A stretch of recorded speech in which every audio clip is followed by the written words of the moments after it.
Hello guys, I hope you like my videos. If you like my videos please like share and subscribe our channel. आज हम लोग class 12th maths chapter 5 के question number 13 और question number 18 to 23 miscellaneous exercise का, जो आप लोगों ने रिक्वेस्ट करी है कि मैम ये मिसिंग है और प्लीज आप इसे अपलोड कर दीजिए, तो उससे रिलेटेड वीडियोस आपके पास लेकर आए हैं. तो कोशिश करेंगे कि आप लोगों के बचे हुए क्वेश्चन आप लोगों को समझ में आए. तो देखिए क्वेश्चन नंबर 13 में क्या कहता है, find dy by dx y equal to sine inverse x plus sine inverse √1 minus x square. Dear ये बहुत ही आसान क्वेश्चन है. अगर आपने पूरी एक्सरसाइज करी है तो कंपैरेटिवली बहुत आसान क्वेश्चन है. आपको क्या करना है, साइन इनवर्स x का डेरिवेटिव लेना है which is 1 upon √1 minus x square. Direct formula है हमारे पास. यहां पर हम इसे साइन इनवर्स x मान लेंगे, यानी चेन रूल के अकॉर्डिंग चलेंगे. तो it's 1 upon √1 minus x square. तो इस पूरे को आपने x मान लिया, राइट. तो अगर आप इसे x मान लेंगे तो इसका स्क्वायर हो जाएगा, इसका स्क्वायर करेंगे तो रूट हट जाएगा, इसीलिए हमने लिखा 1 माइनस एक्स स्क्वायर. तो चेन रूल के अकॉर्डिंग अगर कोई भी चीज x के प्लेस पर चल रही हो तो उसका डेरिवेटिव आप दोबारा ले लेंगे. तो आप √1 माइनस एक्स स्क्वायर का दोबारा डेरिवेटिव ले लेंगे, राइट. ये आपके पास एज इट इज चल ही रहा था. यहां पर क्या हुआ, अगर आपने माइनस खोला तो ये -1 प्लस एक्स स्क्वायर हो गया. 1 से -1 कैंसिल आउट हो गया, रूट के अंदर रह गया एक्स स्क्वायर. नाउ √x का डेरिवेटिव हमने आपको ऑलरेडी बताया है, that is 1 upon 2 √x. √x का डेरिवेटिव 1 अपॉन 2 √x. सिमिलरली अभी भी चेन रूल चलेगा, क्योंकि यहां पर रूट के अंदर सिर्फ x होना चाहिए था, और क्योंकि x के प्लेस पर 1 माइनस एक्स स्क्वायर है तो उसका डेरिवेटिव हमने दोबारा ले लिया. 1 का डेरिवेटिव 0 और माइनस x का डेरिवेटिव -2x. नाउ 2 से 2 कैंसिल आउट. अब अगर आप एक्स स्क्वायर से रूट को बाहर निकालेंगे तो x आएगा, तो ये वाला x भी x से कैंसिल आउट.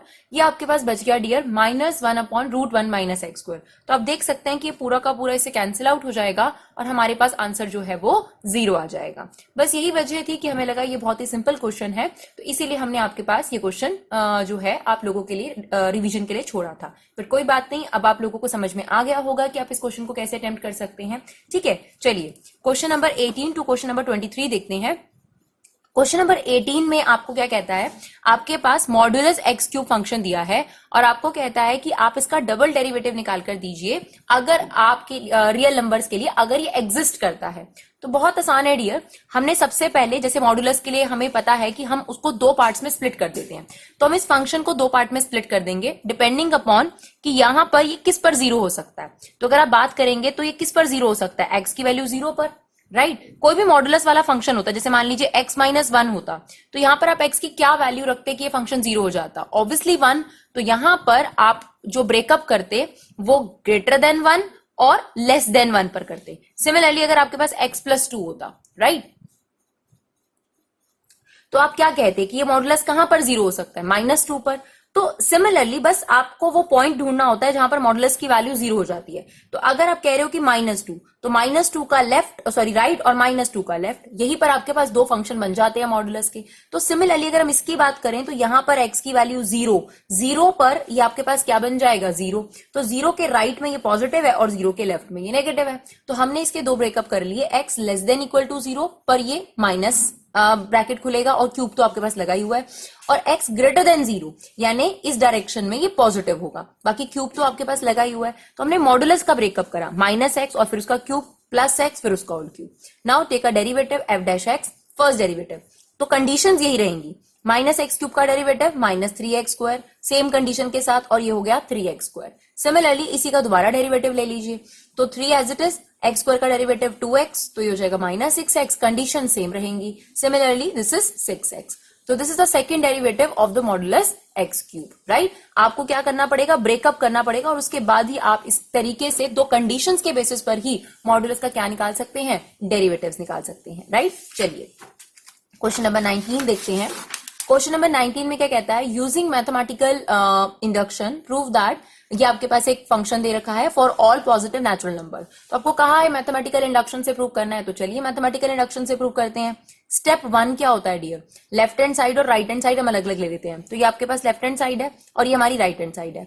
हमें n के प्लेस पर क्या पुट करना होता है, 1. तो देखिए हमने n के प्लेस पर 1 रख दिया. Now dx upon dx cut कर ये 1 आ गया, ठीक है. राइट हैंड साइड ले लेते हैं, n के प्लेस पर 1 रख दिया. नाउ 1 - 1 0, किसी की भी पावर 0 होती है तो 1 आ जाता है. तो आप देख सकते हैं left hand side right hand side के इक्वल आ गया, ठीक है। तो आपको पता है मैथमेटिकल इंडक्शंस में जो स्टेटमेंट्स होती हैं, आपको पता है ये फॉर्मूला भी आप लोगों ने पढ़ा है कि डेरिवेटिव ऑफ एक्स की power n equal to n x n minus one. तो बस आपको ये इसका प्रूव करके दिखा रहा है। और आपको पता है कि मैथमेटिकल इंडक्शंस में आपने जितने भी क्वेश्चंस करे थे वो ट्रू थे, ट्रू स्टेटमेंट्स थी, बट एक प्रोसीजर है, उस प्रोसीजर के थ्रू आप बस उसे प्रूव करके दिखाते हैं। तो स्टेप 2 देख लीजिए। स्टेप 2 में हम क्या करते हैं, n के प्लेस पर k ले लेते हैं। तो let us assume Pn be true for n equal to k। तो 1 के लिए हम स्टेटमेंट को ट्रू करके दिखाते हैं और k के लिए लेट कर लेते हैं। तो n के प्लेस पर k रख दीजिए, right. It's derivative of x की पावर k dx और ये एज इट इज। आपने डेरिवेटिव नहीं लेना, आपने इसको मैथमेटिकल इंडक्शन से सॉल्व करना है। तो बस आप क्या करेंगे, जो भी आपको Pn स्टेटमेंट दे रखी है, दैट इज द पॉलिनोमियल जो भी आपको दे रखा है n की फॉर्म में, उसमें आप x की जगह n की जगह k रख दीजिए। फिर स्टेप 3 क्या होता था, हमें प्रूव करना होता था। तो जो गिवन स्टेटमेंट है वो k प्लस 1 के लिए भी ट्रू है। तो हम क्या रखेंगे, n के प्लेस पर k प्लस 1 रख देंगे। तो ये हो गया k प्लस 1, यहां पर भी आपने k प्लस 1 रख दिया। इसमें अगर आप k प्लस 1 रखेंगे, ध्यान रखिएगा k plus 1 minus 1 cancel out होकर ये क्या बच जाएगा, x की पावर k। अब आपको ये प्रूव करना है, राइट। सिर्फ आपने क्या करा है, n की जगह k प्लस 1। इसकी आप लेफ्ट हैंड साइड पिक कर लीजिए। लेफ्ट हैंड साइड पिक कर ली, ठीक है। आपने मैथमेटिकल इंडक्शन के क्वेश्चन देखे होंगे तो जनरली हम लोग ऐसे ही करते हैं कि हम पावर ब्रेक कर देते हैं। अगर पावर इस तरीके से होती है तो हमने इसे लिख दिया x की पावर k इंटू एक्स, ठीक है। अब आप ये समझ लीजिए कि आपको दो चीजों का डेरिवेटिव लेना है जो प्रोडक्ट में है। जैसे हम लोगों ने पढ़ा हुआ है ना, डेरिवेटिव ऑफ फर्स्ट और सेकेंड। दो फंक्शंस हो गए आपके पास, एक हो गया आपके पास x की पावर k और एक हो गया आपके पास x। तो आपको प्रोडक्ट रूल लगाना पड़ेगा, यानी फर्स्ट का derivative second as it is plus second का derivative first as it is, right. तो देखिए फर्स्ट का डेरिवेटिव, अगर आप इसका डेरिवेटिव लेंगे तो ये dx की पावर k अपॉन dx ही आ जाएगा। Second as it is plus second का डेरिवेटिव यानी dx अपॉन dx, ठीक है। और first as it is. Now dx upon dx तो कैंसिल आउट हो गया। और बात करते हैं इसकी, तो इसके लिए आपको पता है स्टेप 3 को प्रूव करने के लिए हमेशा स्टेप 2 का इस्तेमाल होता है। तो जो इसकी वैल्यू है वो हम स्टेप 2 से ले लेंगे। आप देखिए, ये देखिए, ये वैल्यू दे रखी है आपके पास। तो ये वाली जो वैल्यू है इसको हम रिप्लेस कर देंगे जो हमारी थर्ड है। तो यहां पर आप लिख सकते हैं कि जैसे ही हमने इसको यूज करा तो आप लिख सकते हैं बाय स्टेप 2, ठीक है। तो आपने इसकी जगह ये रख दिया, x आपके पास एज इट इज चल रहा था, यहां पर x की पावर k बच गया।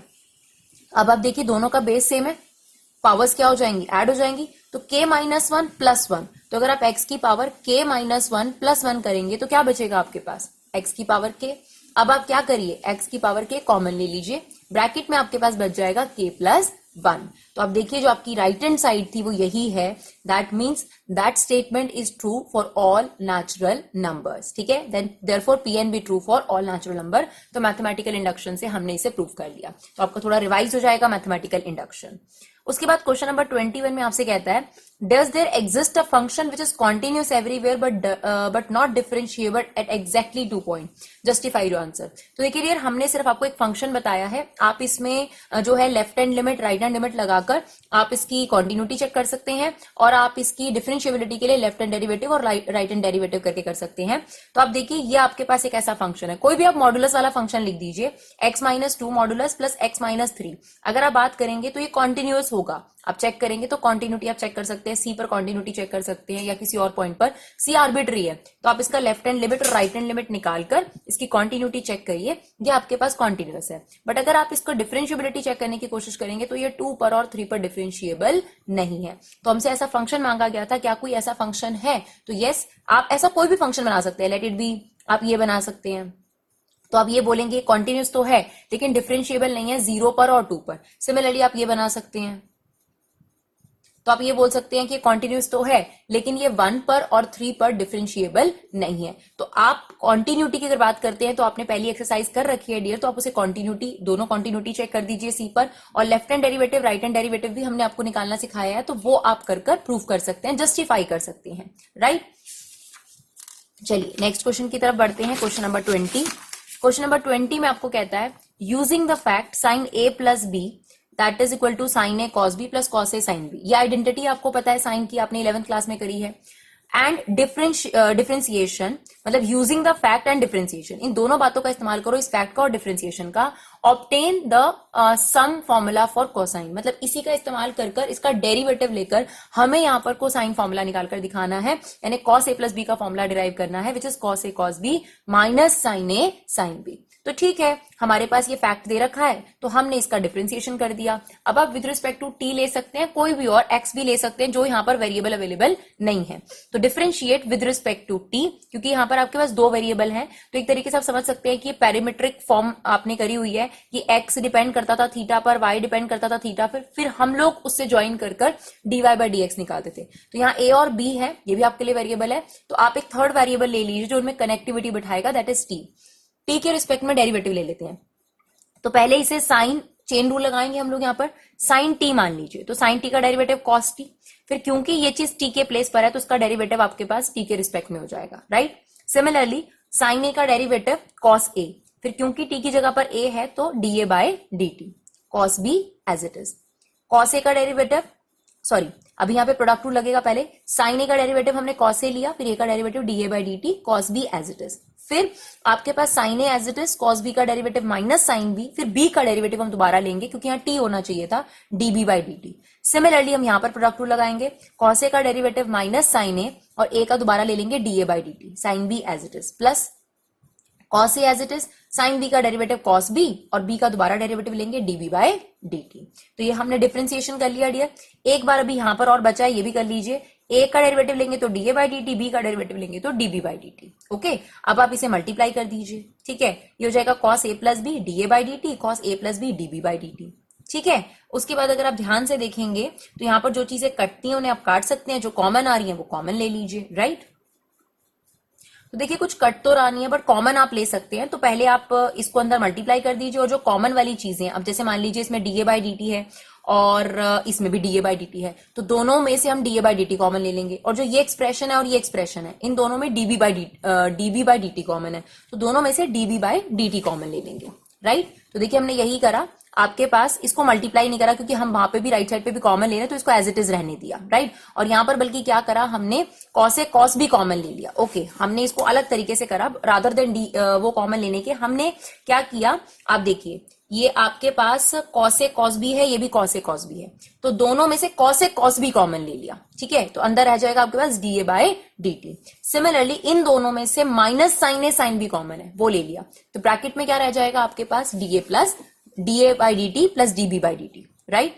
अब आप देखिए यहां भी D A by D T है, इस पूरे एक्सप्रेशन में से D A upon D T plus D B upon D T common ले लीजिए और वो कैंसिल आउट हो जाएगा और आपके पास क्या बचेगा, cos a plus b equal to cos A cos b minus sine A sine b. तो आप देखिए किस तरीके से आपके पास साइन का फॉर्मूला गिवन था और उसका डिफरेंशिएशन करने पर आपके पास कोसाइन का फॉर्मूला जो है वो डिराइव हो जाता है, that is cos a plus b equal to cos A cos b minus sine A sine b. चलिए क्वेश्चन नंबर 22 की तरफ चलते हैं। यहां पर आपको एक डिटर्मिनेंट फॉर्म में दिया हुआ है इंफॉर्मेशन और आपसे कहा जाता है कि उसका डेरिवेटिव निकालिए। तो अगर हम बात करें तो एनसीईआरटी में ऐसा कोई एग्जाम्पल नहीं है, तो बट आपके पास इसका कंसेप्ट आपको पता होना चाहिए। तो बहुत सिंपल सा कंसेप्ट है डियर, अगर आप किसी डिटर्मिनेंट का डेरिवेटिव लें तो क्या करना होता है, फर्स्ट का डेरिवेटिव प्लस, ठीक है, सेकंड डिटर्मिनेंट में सेकंड का डेरिवेटिव प्लस थर्ड रो का डेरिवेटिव, ये इसका तरीका है करने का। तो आपके पास ये फंक्शन गिवन है, अगर हम इसका डेरिवेटिव लेंगे तो पहले क्या करेंगे, फर्स्ट रो का डेरिवेटिव प्लस सेकंड रो का डेरिवेटिव प्लस थर्ड रो का डेरिवेटिव। तो यही हम लोग करने जा रहे हैं। फर्स्ट रो का अगर आप डेरिवेटिव लेंगे तो ये हो जाएगा एफ डैश एक्स, ये हो जाएगा जी डैश एक्स और ये हो जाएगा एच डैश एक्स, राइट, क्योंकि d y by d x है, ठीक है। इसमें मतलब वाई और एक्स वेरिएबल है, इसके अलावा कोई भी और चीज होगी तो वो कॉन्स्टेंट। प्लस जब हम सेकंड डिटर्मिनेंट का डेरिवेटिव लेंगे तो दीज आर कॉन्स्टेंट, तो 0 0 0 प्लस जब हम थर्ड डिटर्मिनेंट खोलेंगे तो उसमें ये वाली दोनों चीजें एज इट इज रखेंगे, थर्ड रो का डेरिवेटिव लेंगे तो वो भी क्या हो जाएगा आपके पास 0 0। तो आप देख सकते हैं 3 डिटर्मिनेंट हमने ओपन करे, इसमें हमने फर्स्ट रो का डेरिवेटिव लिया, second third as it is, फिर हमने सेकंड रो का डेरिवेटिव लिया first third as it is which is 0 0, फिर हमने first second as it is छोड़ा, थर्ड का डेरिवेटिव। तो ये डिटर्मिनेंट में जीरो लेने का डेरिवेटिव लेने का तरीका है। अब डियर आपको पता है डिटर्मिनेंट की प्रॉपर्टी से कि अगर किसी भी डिटर्मिनेंट के अंदर एक रो के सभी एलिमेंट या एक कॉलम के सभी एलिमेंट 0 हो जाएं तो वो डिटर्मिनेंट की वैल्यू 0 होती है। तो ये डिटर्मिनेंट आपका 0 हो गया, ये डिटर्मिनेंट आपके पास 0 हो गया, तो सिर्फ आपके पास यही आंसर बचा। तो that is what d y by d x. तो यही आपको प्रूव करना था कि d y by d x की जो वैल्यू है वो ये आएगी डिटर्मिनेंट में। तो बस याद रखना है फर्स्ट रो का derivative plus first third as it is second का derivative plus first second as it is third का डेरिवेटिव।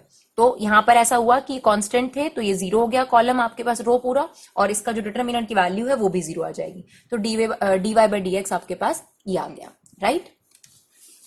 चलिए उसके बाद 23rd क्वेश्चन देखते हैं। ये थोड़ा अच्छा क्वेश्चन है अगर आप बात करेंगे एग्जामिनेशन पॉइंट ऑफ व्यू से। तो क्वेश्चन नंबर 23rd में क्या कहता है, if y equal to e की power a cos inverse x show that this. ठीक है, तो आप लोगों को हमने जो सेकंड डेरिवेटिव वाली एक्सरसाइज थी तब करवाई थी, तब भी आप लोग अगर ध्यान देंगे तो हमने आपको क्या बताया था, वही चीज हम यहां पर भी अप्लाई करेंगे। तो ये उसी तरीके से करी जाएगी जिस तरीके से सेकंड डेरिवेटिव वाली एक्सरसाइज थी। फर्स्ट ऑफ ऑल हमने इसका फर्स्ट डेरिवेटिव लिया dy/dx, e की पावर x का डेरिवेटिव e की पावर x, क्योंकि x के प्लेस पर ये है तो इसका डेरिवेटिव दोबारा, तो a as it is cos inverse x का डेरिवेटिव -1 अपॉन √1 - x²। तो यही चीज हमने करी यहां पर, राइट। अब आप देखिए हमें इसी का दोबारा डेरिवेटिव लेना है। तो अगर आपने सेकंड डेरिवेटिव वाली एक्सरसाइज ध्यान से अगर आप लोगों ने देखी है हमारी वीडियो, तो आपको हमने बताया है कि जो ये सेकंड डेरिवेटिव वाले जो प्रूफ वाले क्वेश्चंस होते हैं इसमें हम जनरली अवॉइड करते हैं कि हमें क्वोशिएंट रूल लगाना पड़े, क्योंकि अगर हम इसका सेकंड डेरिवेटिव लेते हैं तो ये न्यूमिनेटर में है, ये डिनोमिनेटर में है, तो हमें क्वोशिएंट रूल लगाना पड़ेगा। हम क्या करते हैं जनरली, जो डिनोमिनेटर होता है उसे यहाँ क्रॉस कर देते हैं, जो कि हम कर सकते हैं, तो इसे हम यहाँ ले आए डियर। अब ये पूरा जो एक्सप्रेशन है ये y है, इसको छोटा जितना कर सकते हो उतना बढ़िया है, तो इसको हमने y लिख दिया, तो यहां बच गया -ay। Now take second derivative पूरे के पूरे में।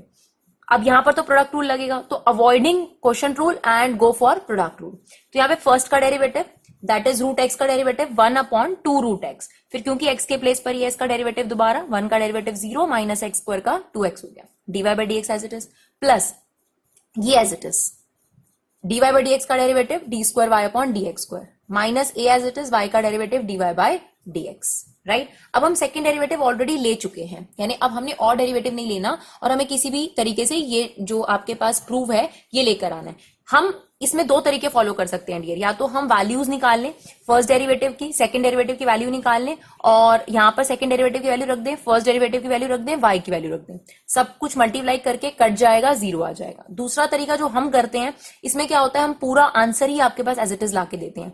तो अब देखिए हम क्या करेंगे इसमें, सबसे पहले तो ये 2 से 2 कैंसिल आउट हो गया, ठीक है, ये बचा -x अपॉन में दिस।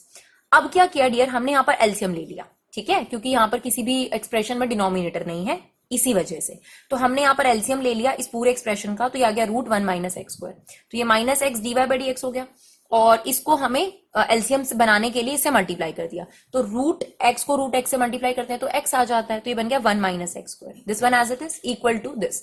अब ये क्रॉस मल्टीप्लाई हो गया आपके पास, राइट। अब ये क्या आ गया -x dy/dx, ओके, ये आपके पास, इसको हमने आगे लिख दिया, इसको पीछे लिख दिया, बाकी कुछ नहीं करा। फिर आपके पास आया -a √1 - x² dy/dx। अब आप अपने आंसर को देखो कि वहां पर क्या है, वहां पर आपके पास ये वाला एक्सप्रेशन ओके हो गया हमारा, ये वाला एक्सप्रेशन ओके हो गया, लेकिन ये वाला एक्सप्रेशन ओके नहीं है। यहाँ पर हमें y चाहिए और यहाँ पर हमारा dy/dx चल रहा है, तो अपने क्या करना है, आपके पास dy/dx की वैल्यू है ना, ये जो dy/dx की वैल्यू है वो आप रख दीजिए, dy/dx की वैल्यू, राइट। ये देखिए ये dy/dx की वैल्यू हमने रख दी, ये देखिए, ठीक है। तो अब इसमें क्या हुआ, ये वाला एक्सप्रेशन इससे कट गया, ठीक है, और ये बचा a², और अगर आप देखेंगे तो ये वापस क्या है आपके पास y, तो इसको हमने y रख दिया, माइनस माइनस प्लस हो गया, ये आपके पास लेफ्ट साइड पर जाएगा तो -a² y आ जाएगा। तो आप देख सकते हैं कि जो एज इट इज आपके पास एक्सप्रेशन था वो आ जाता है अगर हम ये वाली अप्रोच फॉलो करते हैं। दोनों अप्रोच करेक्ट हैं। इस अप्रोच में हम लोग क्या करते हैं कि बस क्वोशिएंट रूल को अवॉइड करके प्रोडक्ट रूल की तरफ जाते हैं और आपके पास पूरा का पूरा एक्सप्रेशन एज इट इज आता है। बस थोड़ा सा ध्यान देना होता है, थोड़ा सब्स्टिट्यूशन लग जाता है, जैसे हमें यहाँ पर थोड़ा सब्स्टिट्यूशन लगाना पड़ा, और वो भी बहुत आसान है। क्यों? क्योंकि हमें पता है कि हमें प्रूफ क्या करना है, हमें क्या चाहिए। तो हमारे पास दो एक्सप्रेशन तो आ चुके थे, जो एक एक्सप्रेशन मैच नहीं कर रहा था उसके लिए हमने dy/dx की वैल्यू रख दी, क्योंकि वहां dy/dx नहीं चाहिए था, वैल्यू रखी, ऑटोमेटिकली आपके पास प्रूफ आ गया। तो आई होप आपको ये वीडियो समझ में आया हो। Thank you so much guys for your love and support. Keep supporting Vibha classes.